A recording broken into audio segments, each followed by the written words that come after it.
सभी को सादर प्रणाम। मैं आपका मित्र अर्जुन आप सभी का स्वागत करता हूं आज की चर्चा में। आज हम काका से जानेंगे कि कासिम ने सिंध पर आक्रमण क्यों किया, कैसे किया, और उसके बाद हम जानेंगे कि बप्पा रावल ने किस प्रकार ईरान, इराक आदि पर विजय प्राप्त की थी। सादर प्रणाम काका, कैसे हैं आप? सदा प्रसन्न रहो बेटा। आज मेरा स्वास्थ्य कुछ गड़बड़ है। तुम एक काम करो, मेरे शिष्य देवव्रत के पास जाओ। मैंने उसे पहले ही तुम्हारे विषय में जानकारी दे दी है। वह तुम्हारे प्रत्येक प्रश्न का उत्तर अवश्य देगा। जैसा आप कहें काका। आप अपने स्वास्थ्य की चिंता करें, अपना ख्याल रखें। सादर चरण स्पर्श काका। मित्रों, चलिए देवव्रत भैया से भेंट करते हैं। सादर प्रणाम भैया, मुझे काका ने आपके पास भेजा है। प्रणाम प्रिय अनुज। हाँ, काका ने मुझे बताया था तुम्हारे विषय में। कहो, क्या प्रश्न है तुम्हारे? भैया, मैं और काका इस्लाम के भारत आगमन पर चर्चा कर रहे थे। काका बिन कासिम के हमले और बप्पा रावल तक पहुंचे थे, लेकिन उन्होंने कासिम के हमले और बप्पा रावल के महाअभियान का विस्तृत वर्णन नहीं किया था। अतः आपसे निवेदन है कि कृपया आप इन दोनों विषयों की विस्तृत जानकारी प्रदान कीजिए। भाई अर्जुन, जैसा तुम्हें काका ने भी बताया है कि भारत में इस्लाम वास्तव में बिन कासिम के आक्रमण के साथ आया। सबसे महत्वपूर्ण बात यह है कि मुस्लिम आक्रांताओं ने भारत पर पश्चिमोत्तर से हमला किया। भारत पर प्रथम एवं सफल हमला अरबों ने कासिम के नेतृत्व में 711 ईस्वी में किया था। कई विद्वान तुम्हें यह तर्क देंगे कि कासिम ने सिंध पर आक्रमण इसलिए किया क्योंकि सम्राट दाहिर ने सिंध के बंदरगाह पर पकड़े गए अरबी जहाज को मुक्त करने से मना कर दिया था। इसलिए खलीफा ने सम्राट को दंड दिया था। भाई अर्जुन, यह तो सत्य है कि सम्राट दाहिर ने अरबी जहाज को मुक्त करने से मना कर दिया था, लेकिन आक्रमण का एकमात्र कारण यही नहीं था। भारत में मूर्ति पूजा एवं हिंदुओं के बहुदेववाद पर प्रहार कर यहाँ इस्लाम धर्म की स्थापना भी इन हमलों का एक उद्देश्य निश्चित था। डॉक्टर भीमराव अंबेडकर की पुस्तक पाक अथवा भारत का विभाजन के अध्याय 4 पृष्ठ 69 पर इस संबंध में खलीफा के भेजे गए एक पत्र में कासिम का यह उल्लेख विचारणीय है। राजा दाहिर के भतीजे, उसकी योद्धाओं और प्रमुख अधिकारियों को ठिकाने लगा दिया गया है और मूर्ति पूजकों को या तो इस्लाम में दीक्षित कर दिया गया है या उन्हें तबाह कर दिया गया है। मूर्तियों वाले मंदिर के स्थान पर मस्जिद और अन्य इबादत स्थल बनाए गए हैं। कुतुबगाह पढ़ी जाती है, अजान दी जाती है ताकि निर्धारित घंटों पर इबादत हो सके। तकबीर और अल्लाहु अकबर की सदाएं हर सवेरे शाम गूंजती हैं। यह पत्र राजा के सिर के साथ भेजा गया था। इसे प्राप्त करने के बाद खलीफा ने अपने सेनापति को पत्र लिखा। इसके अलावा तुम सभी बड़े और छोटों को सुरक्षा दो, शत्रु और मित्र में भेद न करो। खुदा का कथन है कि मूर्ति पूजकों से कोई रियायत मत बरतो, अपितु उनके गले काट दो। यह समझ लो कि यही महान अल्लाह का आदेश है। तुम्हें अभयदान देने के लिए तुरंत तैयार नहीं होना चाहिए, क्योंकि इससे तुम्हारा काम और बढ़ जाएगा। इसके बाद उन दुश्मनों के अलावा जो सामान्य सैनिक हैं, किसी को न बख्शो। भाई अर्जुन, अब तुम्हें कुछ कुछ समझ आ रहा होगा कि किस प्रकार भारतीय उपमहाद्वीप में इस्लाम का आगमन हुआ। कासिम की इस लूट अथवा आक्रमण के कुछ वर्ष बाद बप्पा रावल मेवाड़ के राजा बने। कासिम की सिंध विजय के बाद अरबियों की नज़र पूरे भारत पर थी। बप्पा रावल 23 वर्ष के थे जब उन्हें कासिम के कृत्यों का ज्ञान हुआ। भैया, अब बप्पा रावल के विषय में विस्तृत जानकारी दीजिए। उमैयद खलीफात ने एक समय ऐसा ला दिया कि ईरान, अरब, सिंध, बलूच, गांधार, सीरिया, लीबिया आदि क्षेत्रों में इस्लामिक तलवार का हरा रंग आकाश में चढ़ गया था। वो समय इन क्षेत्रों के लिए सबसे दुखदायी था। इस दौरान मलेच्छों ने आम जनता के घरों में न केवल उन्हें आर्थिक हानि पहुंचाई, उनके घरों की इज्जत को भी लूटा।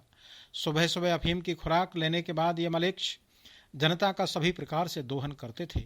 घरों में घुसकर वहां की संपदा को लूटना, स्त्रियों बच्चियों के साथ दुराचार करना, पुरुषों को मारकर उनके पुत्रों को कैद कर लेना, यह सब कृत्य इन मलेच्छों के दैनिक जीवन के अंग बन चुके थे।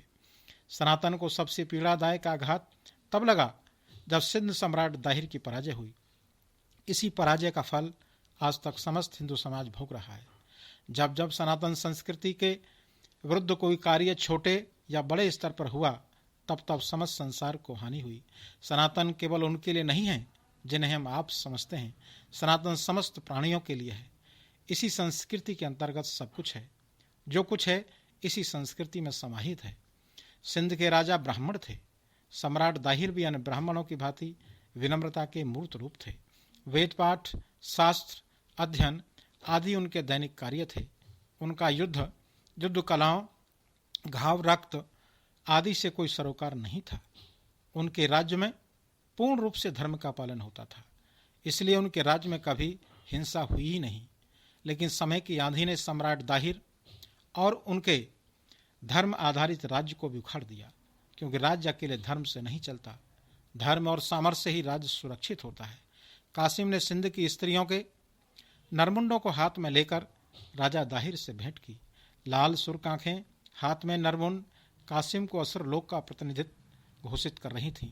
वो क्षण सिंध में ऐसा था मानो जैसे स्वयं महिषासुर का सूक्ष्म रूप प्रत्यक्ष आ गया हो। ऐसा भीषण दृश्य देख दाहिर अपना चित्त खो बैठे और मौका देखते ही उस क्रूर ने सम्राट की हत्या कर दी।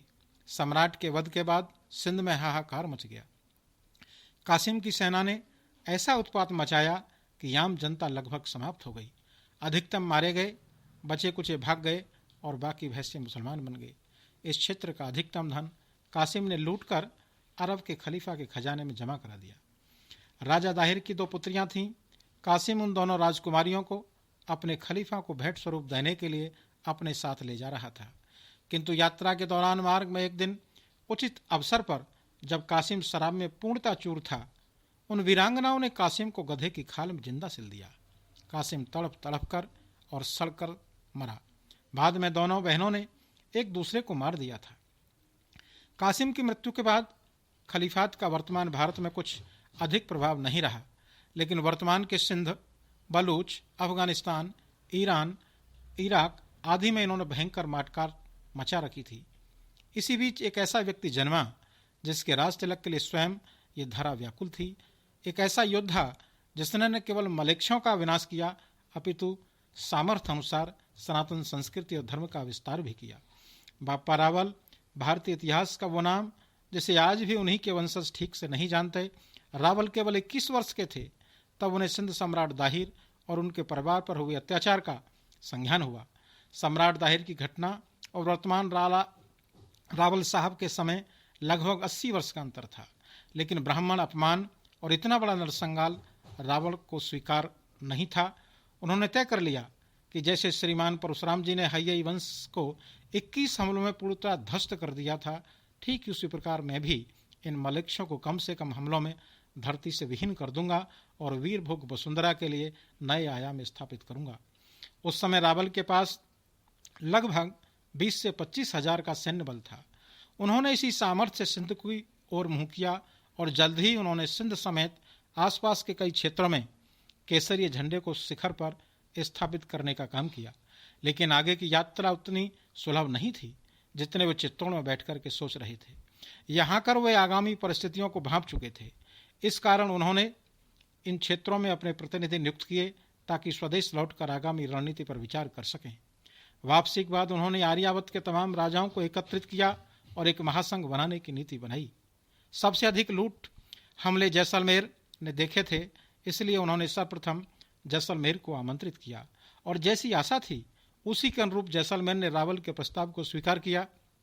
इसके बाद वर्तमान के अजमेर, बीकानेर, जोधपुर और कुछ ऐसे ही वर्षों में एक ऐसे महासंघ का उदय हुआ जिसमें लगभग 150 राजा थे। इस महासंघ के सामर्थ्य का आधार इसकी महासेना थी। जैसे वर्तमान में यूएनओ की पीस कीपिंग फोर्स है, इन रावल जी के संगठन की सेना की संख्या लगभग 50 लाख पहुंच चुकी थी। असीमित सेना खड़ी करने के 23-24 वर्ष बाद बाप्पा रावल को समस्त सेना का नेतृत्व दिया गया और एक बार फिर उन्होंने केसरिया बाने को माथे पर बांधकर कालभोज की संज्ञा को सार्थक सिद्ध करते हुए इस मलेच्छ नाशक यज्ञ का शुभारंभ किया। इन कीटों के नाश का आरंभ अरब से और कड़क आकाशमान गुंजायमान हो उठा था। अरब के बाद ईरान, इराक, सीरिया, लीबिया आदि मानो जैसे कतार लग गई हो। रावल बिना रुके पुरोहितों के बताए काल में युद्ध करते गए और विजयी होते गए। इस दौरान मक्का मदीना में एक बार फिर ऐसी तामसिक शक्तियों का उदय होने लगा। इसके विषय में जल्द ही रावण को सूचना मिल गई और उन्होंने एक बार फिर अरब की ओर रथ मोड़ दिया। वहां पहुंचते ही हर हर महादेव हुआ। अरे की राख वातावरण में फैल गई। अपने किले से निकले उन्हें काफी समय हो गया था और महाय भी श्रावण का आ गया। इस काल में महादेव की पूजा हेतु रावल ने अपने गुरुओं से विचार विमर्श किया। उन्होंने बताया कि आप यहाँ भी शिवलिंग की स्थापना कर सकते हैं। यहाँ भी एक बाधी सेना समेत रावल ने अरब से प्रस्थान किया और वापस चित्तौड़ लौटे। चित्तौड़ वापसी के बाद बाप्पा रावल इतने संतुष्ट तो थे कि अब अगले 100 वर्षों तक कोई हमला, लूट खसोट, सामूहिक बलात्कार आदि घटनाएं की पुनरावृत्ति नहीं होगी। उमैयद खलीफात के मुख्यालय समेत उनके सभी तामझाम को ध्वस्त कर जब रावल की वापसी हुई तब रावल को चक्रवर्ती सम्राट के रूप में स्वागत हुआ। वर्षों तक चले इन युद्धों के परिणाम स्वरूप एक बार पुनः आर्यावर्त अपने पुरातन स्वरूप में आने लगा और एक लंबा समय निकल गया। कोई अनुचित दुर्घटना आर्यावर्त के किसी प्रांत में नहीं होती थी। बाप्पा रावल भी 97 वर्ष की उम्र में वापस देवलोक चले गए, लेकिन उनके बाद भी लंबे समय तक समस्त प्राणियों का जीवन सुखमय रहा। बाप्पा रावल के हमलों से मलेच्छों को गहरे घाव मिले थे। हरा हरा चिल्लाने वालों के शरीर पर लाल लाल घाव चिल्ला चिल्ला कर भारतीय तलवारों की धार का वर्णन कर रहे थे।